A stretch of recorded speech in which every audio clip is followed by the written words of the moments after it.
Hi, I'm Michael Spears with Center Counseling Services, and I'm going to take this opportunity to share with you some advice that I've given students in the past that have come into Center Counseling or Governor's School for the Arts or Governor Scholars Program that have, or any situation where they're removed from the comforts of home regarding processing and working through really intense feelings of homesickness.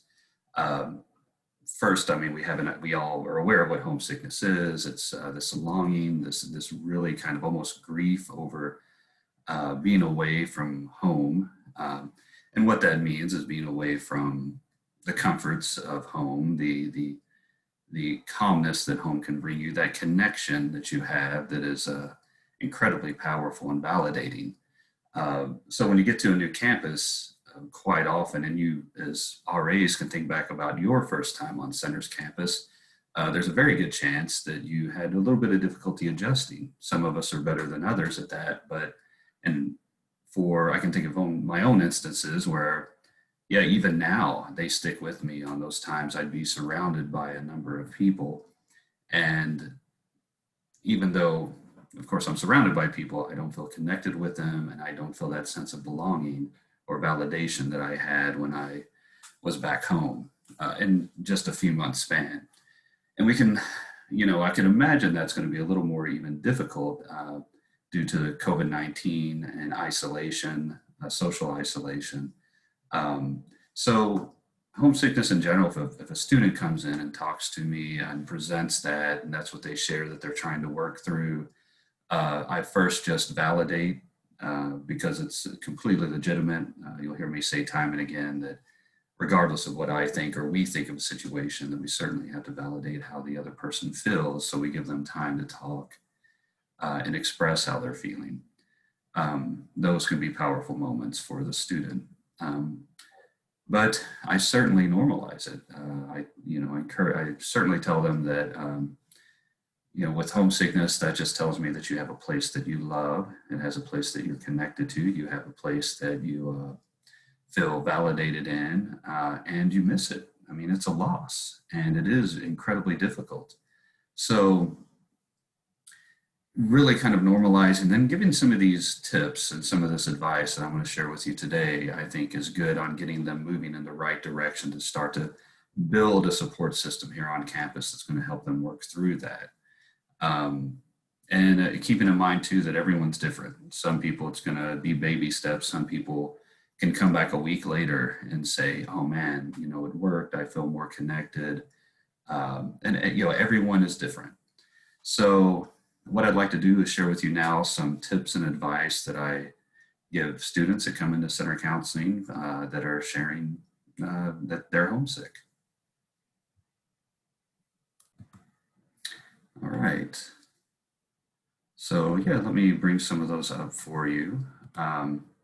Something that I want you to be aware is that reminding them that homesickness is normal. It's not a sign of weakness. It just, again, allows the other individual to know that, hey, there's this place that I find connected to, that I was validated in, and I just have had a really difficult time adjusting to this new normal that I found myself in.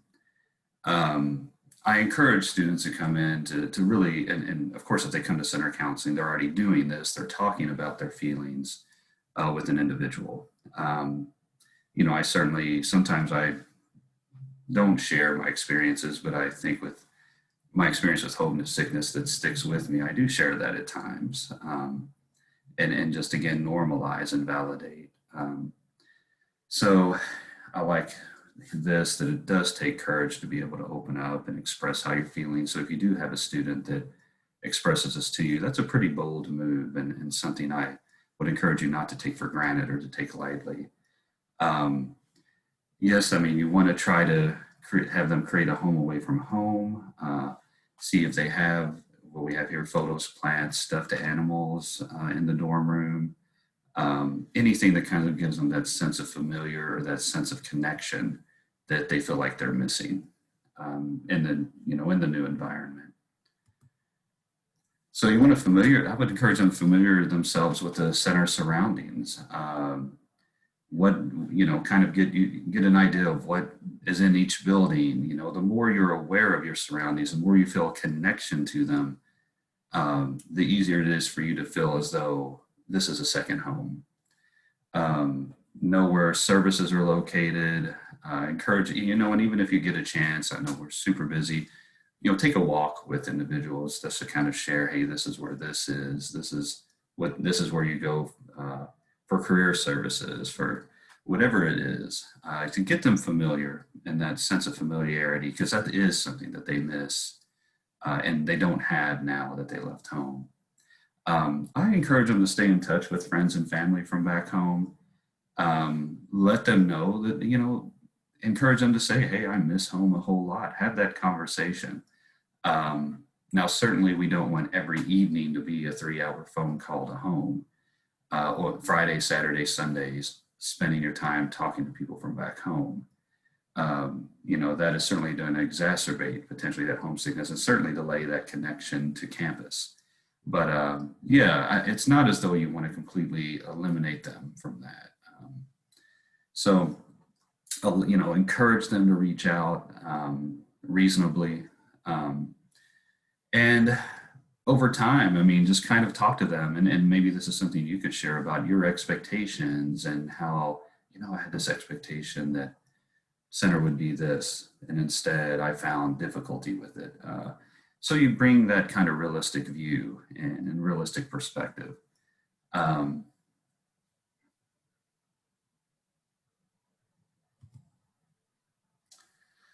I certainly encourage them to seek out new opportunities. Expo's great with that. I'm not sure how that's going to look this year, but I do know that something will be going on. Tell them about the clubs that are going on there. See if you can help guide them to find that list of clubs. Connect them to people that may be in that club that could walk with them to the club. Even if it's walking to them with a class, if someone else on the hall has the same class as that person, maybe they could get together and walk together. That's one thing that I really kind of stress is that you can, this is an opportunity that you can keep the things you loved about where you were from, but also you have a chance to reinvent yourself and kind of build on those things that you think, yeah, this is where I think I could grow. So I certainly think that, again, you want to communicate with friends and family, you want to stay connected.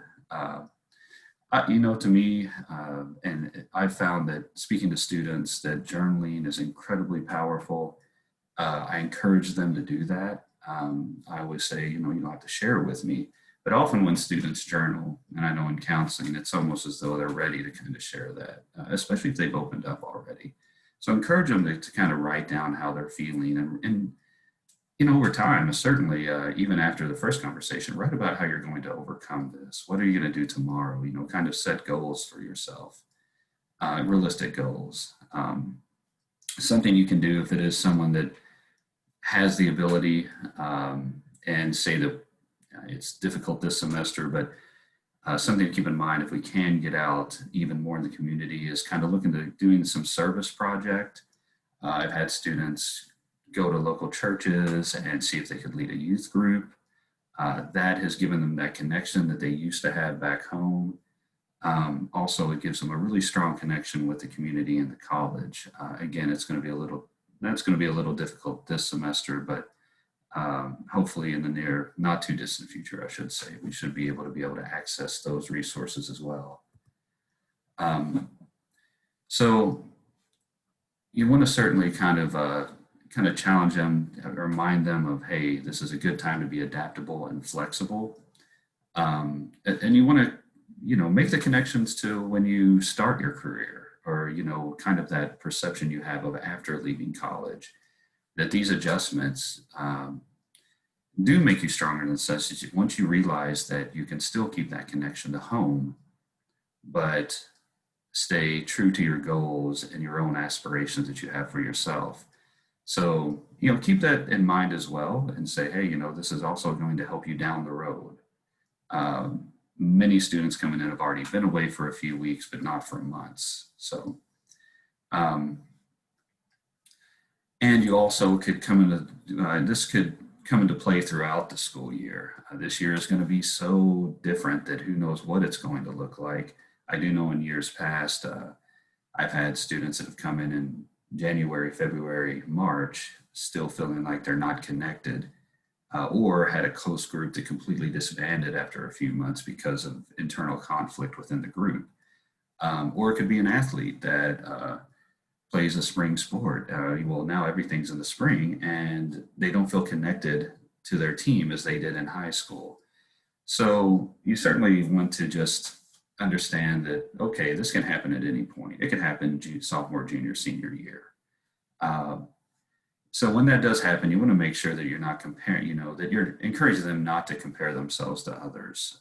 Again, everyone is different on how they adjust, how they adapt, and how they process that transformation from being home in high school to being away in college. So that is certainly hopefully good advice for you. I know I kind of ran through it, but if you have questions with it, please reach out. You can reach me at michael.spears at michael.spears at center.edu. And Joel, Crystal, we're more than willing to be able to talk to you if you do have a student that you're concerned about this semester. Well, thank you for your time, and I hope you continue your RA training week. Goodbye.